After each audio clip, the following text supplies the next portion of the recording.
Salut à toutes et à tous les amis, j'espère que vous allez bien. On démarre tout de suite ce tour de la presse sportive en France avec le PSG qui a décroché un petit succès avant le grand frisson mercredi face à Dortmund, comme le placard de l'équipe ce dimanche matin. Le club parisien s'est péniblement imposé face à une équipe nantaise accrocheuse. Bradley Barcola inscrit son premier but pour le Paris Saint-Germain avant que Randal Kolo Muani n'entre en jeu pour marquer le but de la victoire face à son ancien club. Paris s'impose au forceps, écrit sobrement le Parisien qui estime que le plus important était de ne pas avoir de blessés. La bonne nouvelle reste quand même les retours de Marquinhos et de Warren Zaïre-Emery avant le choc capital face à Dortmund mercredi pour la finale du groupe.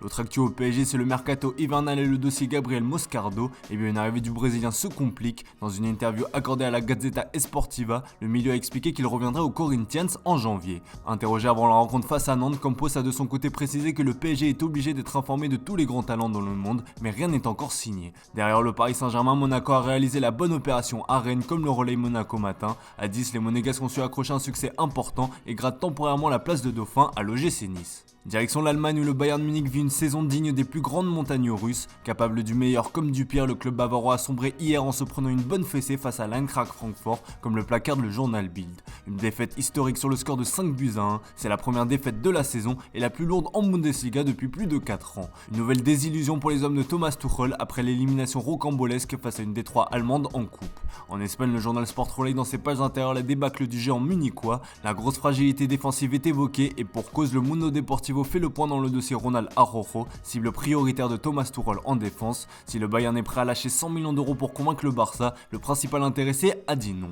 Du moins pour cet hiver, car le média espagnol explique que l'Uruguayen se sent très bien en Catalogne mais souhaite voir l'évolution de son équipe. Le joueur est conscient qu'un club comme le Bayern vise tous les trophées chaque année, ce qu'il ambitionne, mais pour le moment, Araujo semble focus avec le Barça, à suivre au prochain épisode. On file en Italie où tout roule comme sur des roulettes pour l'Inter, la machine est bien huilée, tu es magnifique l'Inter, s'exclame la Gazzetta dello Sport après le succès 4-0 face à l'Udinese. La Juventus qui a décroché un succès de prestige face à Naples n'aura donc pas eu le temps de profiter de sa nouvelle place de leader. Le Corriere dello Sport compare cet Inter à un véritable rouleau compresseur. Avec 37 buts en 15 matchs, les Nerazzurri ont de loin la meilleure attaque du championnat. Si le serial buteur Lautaro Martinez trône sur le classement des buteurs avec ses 14 buts en 15 matchs, la force collective de l'Inter est soulignée par la presse italienne. Par exemple, Hakan Çalhanoğlu est à 7 buts, Marcus Thuram en est à 6. Bref, tout roule pour l'Inter de Simone Inzaghi qui réalise un début de saison quasi parfait avec 38 points sur 45 possibles.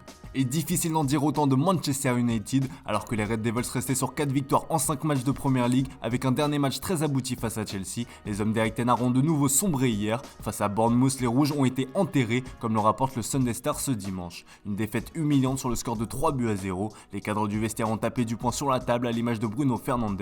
D'ordinaire toujours si enclin à défendre ses joueurs, Eric Ten Hag n'a cette fois-ci pas souhaité prendre toutes les responsabilités.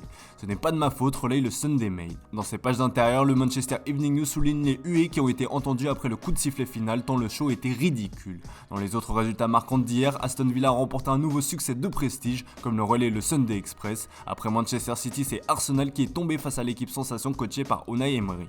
Une défaite 1-0 sur un but de McGinn. Pour les Villains, 3ème du championnat, c'est la 15e victoire d'affilée à domicile, le record du club. Le nouveau leader de Premier League ce dimanche matin est donc Liverpool, vainqueur de Crystal Palace. En Espagne, le Real Madrid a concédé un match nul face au Betis 1-1. Le journal AS pousse un coup de gueule dans son édition du jour. Bellingham ne peut pas tout faire. Auteur de son 16e but, toute compétition confondue depuis le début de la saison, l'ancien du Borussia Dortmund est devenu le premier joueur à inscrire 12 buts après ses 14 matchs avec le Real Madrid en Liga depuis un certain Cristiano Ronaldo. Des statistiques certes affolantes mais qui confirment la Bellingham dépendance. Avec un Vinicius Junior de nouveau blessé, le Real Madrid ne semble plus pouvoir compter que sur l'anglais et ça s'est de nouveau vu hier. Freiné, lance le journal Marca qui illustre avec une photo de Rodrigo retenu dans un duel. Comme le relais Sport dans ses pages intérieures, Isco a guidé les siens vers ce nul face à son ancienne équipe. Une bien mauvaise opération pour le Real Madrid. Et oui, car ce soir c'est soir de grands matchs en Catalogne comme le placarde le Mundo Deportivo. Avec le match nul du Real Madrid, Girona ou le FC Barcelone peuvent s'emparer du fauteuil de leader. Un derby catalan qui vaudra donc assurément le détour et le journal Sport ne s'y trompe pas en lançant les hostilités. Au rouge vif, peut-on lire. Dans ses pages intérieures, Xavi espère pouvoir compter sur son duo flamboyant, les Joao. Tous deux prêtés, ces derniers espèrent continuer à prouver pour convaincre le Barça de les acheter définitivement. Et ça tombe bien puisque dans ses pages intérieures, le journal annonce que Joan Laporta y travaille. En voyage à Dubaï, le président des Coulés a expliqué ceci. Cancelo et Félix jouent à un très haut niveau depuis leur arrivée. Le club pourrait les conserver pour les saisons à venir. Nous prévoyons d'entamer prochainement des négociations à leur sujet. Nous avons de très bonnes relations avec Manchester City et l'Atlético de Madrid, a-t-il lâché. Une sortie qui a le mérite d'être claire, reste désormais à joindre les paroles aux actes. Voilà les amis, c'est tout pour ce dimanche. Merci pour votre fidélité, excellente journée à vous. vous. Comme d'habitude, on se retrouve dès demain pour une nouvelle semaine sur Foot Mercato.